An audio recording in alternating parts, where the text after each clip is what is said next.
আগরতলা জিআরপির তরফে অভিযান অব্যাহত আছে। একদিকে নেশা কারবারিতে জালে তোলা, অপরদিকে মানব পাচারকারীদের জালে তোলার অভিযান জারি রেখেছে জিআরপি আগরতলা। জিআরপি আগরতলা থানার ওসি তাপস দাস সংবাদ মাধ্যমের মুখোমুখি হয়ে প্রতিক্রিয়া ব্যক্ত করেছেন।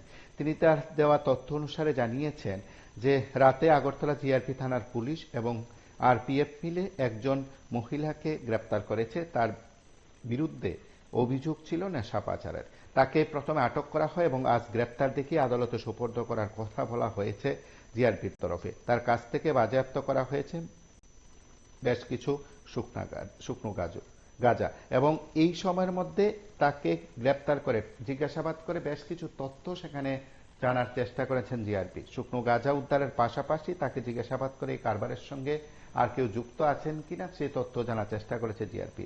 জিআরপির তরফে দেওয়া তথ্য অনুসারে তার নাম পায়েল ঠাকুর, তার বাড়ি ইস্ট চম্পারণ, বিহার বলে জানিয়েছেন পুলিশের তরফে দেওয়া তথ্য অনুসারে জানানো হয়েছে রাতে আরো একটি অভিযান চালানো হয় রাজনগর গজারিয়া এলাকায় এবং আগরতলা জিআরপির তরফে সেখানে একটি মামলার প্রেক্ষিতে দুই মানব পাচারকারীকে গ্রেপ্তার করা হয় বলে জিআরপি থানা পুলিশ জানিয়েছে। ধৃতদের নাম হলো সুমন দাস, গজারিয়া বাড়ি, এডিনগর থানা।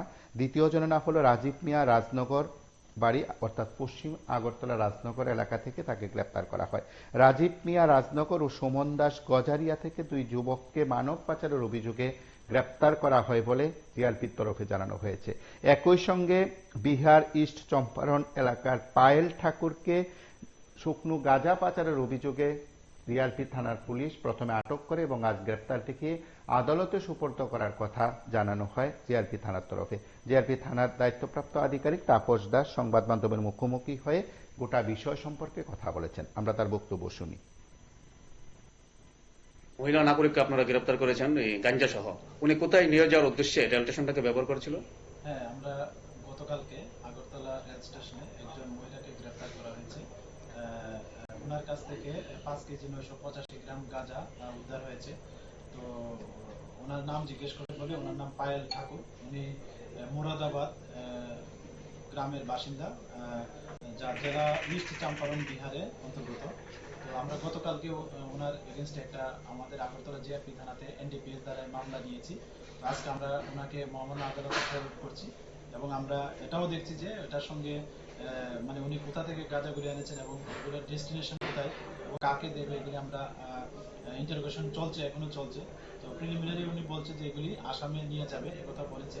তো আমরা দেখছি তো যারাই এই ইলিগাল অ্যাক্টিভিটির সঙ্গে যুক্ত আছে আমরা অবশ্যই তাদের আইনের আওতায় আনবো। ওনার সঙ্গে কি আর কেউ ছিল না উনি একাই ছিলেন? না, ওনার সঙ্গে আর কেউ ছিল না, তবে ওনার একটা ছোট্ট মেয়ে ছিল আর কি ওনার সঙ্গে। আপনারা শুনলেন পুলিশের তরফে কি বক্তব্য। পুলিশের তরফে দাবি যে আগামী দিনে এই অভিযান অব্যাহত থাকবে। মানব পাচারকারী দুজনকে গ্রেপ্তার করে এবং একই সঙ্গে নেশা কারবারের সঙ্গে যুক্ত থাকার অভিযোগে এক মহিলাকে গ্রেপ্তার করে আদালতে সোপর্দ করার কথা জিআরপির তরফে জানানো হয়েছে। আপনারা সঙ্গে থাকুন, দেখতে থাকুন PB24।